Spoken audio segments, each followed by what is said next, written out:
nag-start siya na high school, third year high school, nagkaroon na si AT, nag-join ako si OCC. So, di ba sa COCC, meron mga platoon niya. Sa first platoon, nandun yung mga tibo.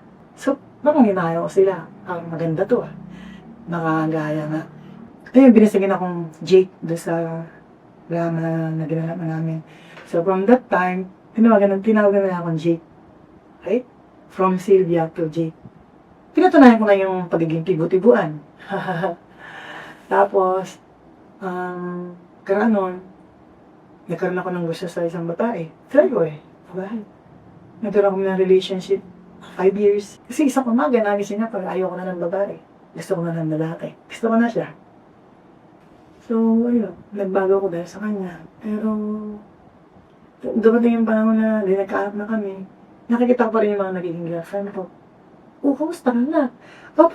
Bakit long hair ka na? Kasi dati talaga, as in, gupit lalaki yan. Napakay na ako, ganun, mas kalahal. Ganun talaga. Lumagay ako sa ayos.